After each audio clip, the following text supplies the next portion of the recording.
அன்பானவர்களே, அன்பு வணக்கங்கள். என் கஷ்டங்கள், கவலைகள், வேதனைகள் தீருமா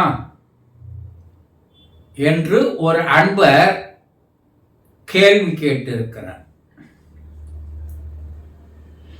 இறைவன் உங்களை படைக்கும் போது நீ கஷ்டப்படணும், கவலைப்படணும், வேதனைப்படணும் என்ற எண்ணத்தோடு படைச்சிருப்பான். இறைவன் உங்களை அவ்வாறு படைக்கவில்லை. சரி, இந்த கஷ்டங்கள் யாரால் வந்தது? கவலைகள் யார் தேடிக்கொண்டது? வேதனையை யார் அனுபவித்து வருவது? எல்லாம் நீங்க தானே. அந்த கஷ்டம் என்பது நீங்கள் மனது வைத்தால் அதிலிருந்து மீண்டும் வெளியே வந்துடும். எந்த ஒரு உயிரினமும் கஷ்டப்படுதா பாருங்க. அதனுடைய வேலையை தினசரி அது பாட்டுக்கு செய்து கொண்டே இருக்கிறது.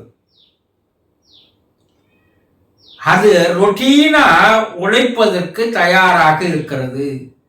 ஐயோ, இன்னைக்கு சோம்பேறித்தனமாக்குது, சோம்பலா இருக்குது, அதனால நம்ம கூண்டிலேயே ஓய்வு எடுத்துக்கலாம், ஏதாவது இருக்கா? ஆனா நீங்க மட்டும் என்ன ஆவறீங்கன்னா, கஷ்டங்களை நீங்களே தேடிக்கொள்கிறீர்கள். கவலைகள் அதுவும் நீங்க தான் தேடுறீங்க. எதை? நடந்து போனதை எல்லாம் நினைத்து கவலைப்பட்டு கொண்டு இருக்கிறீர்கள் இல்லையா? அது போயிடுச்சு. அது இறந்த காலத்தில் நடந்தது. எப்போ நடந்தது? 10 வருஷத்துக்கு முன்னாடி நடந்தது எல்லாம் இப்ப நினைச்சுக்கின்னு கவலை. ஐயோ, என்று போயிடுச்சு, என்னை விட்டு போயிட்டாளே, என்னை விட்டு போயிட்டானே. எப்போ நடந்து முடிந்ததை எல்லாம் நினைத்து கொண்டிருந்தா, அதனால கவலையை நீங்க தான் தேடிக்கிறீங்க. வேதனை எதையோ நினைத்து அந்த வேதனையை நீங்க தான் சுமக்கிறீங்க. இதற்கும் மற்றவர்களுக்கும் எந்த விதமான சம்பந்தமும் இல்லை. இதற்கு யாரும் பொறுப்பாக்க முடியாது. அவரால் தான் நான் கஷ்டப்படுறேன், என் சொந்தக்காரனால் தான் எனக்கு கவலை, அவங்க நினைச்சு நினைச்சு நான் வேதனைப்படுறேன். இதையெல்லாம் யார் போட்டு குழப்பிக்கிறது? நீங்களாக தான் குழப்பிக் கொள்கிறீர்கள். அப்ப இதுல இருந்து வெளியே வர முடியாதா? ஏன் முடியாது? முடியும். எந்த உயிரினமும் முடங்கி போவதில்லை. முடியாதுன்னு அதுங்க சொல்றதே இல்லை. ஆனா மனிதர்கள் மட்டும்தான் என்ன நினைக்கிறான்னா, இது நம்மால முடியாது, இது சாதிக்க முடியாது, இது செய்ய முடியாது, இதுல ஜெயிக்க முடியாது, இதுல வெற்றி பெற முடியாது. எந்த மனோபாவம் உங்களிடம் இருக்கிறதோ அந்த மனோபாவத்தை முதல்ல மாற்றுங்க.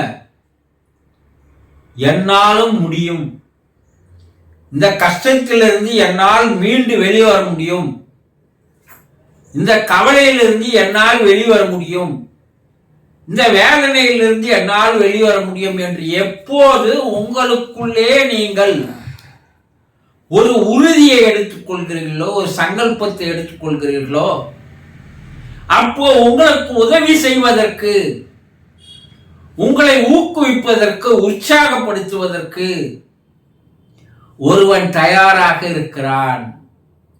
யார் அவன்? எங்கேயோ இருக்கிறானா? அவன் இப்போ ஏன் எனக்கு ஹெல்ப் பண்ணல, ஏன் இதற்கு எனக்கு வழிகாட்டல, இது நாள் வரைக்கும் வழிகாட்டலன்னா, அவன் எங்கே இல்லை, உங்கள் உள்ளேயே இருக்கிறான், உங்களோடவே இருக்கிறான். ஆனா உங்களுக்கு அந்த மனோபாவம் இல்லாத போது அவன் எதையும் எளிதாக செய்வதில்லை.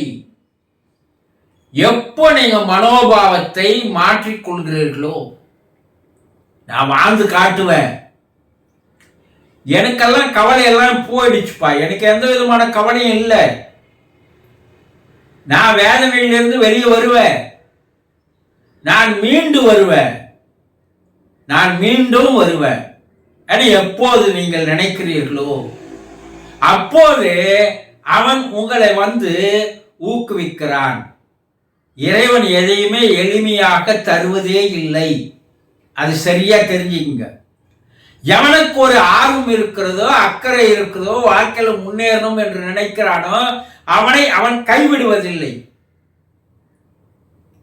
அப்போ எல்லா விதமான பிரச்சனையிலிருந்து உங்களால மீண்டு வர முடியும் என்பதை எப்போது நீங்கள் தெரிந்து கொள்கிறீர்களோ அப்போது நீங்கள் வாழ்க்கையில் வெற்றி பெறுகிறீர்கள் என்பதை தெளிவாக தெரிந்து கொள்ளுங்கள்.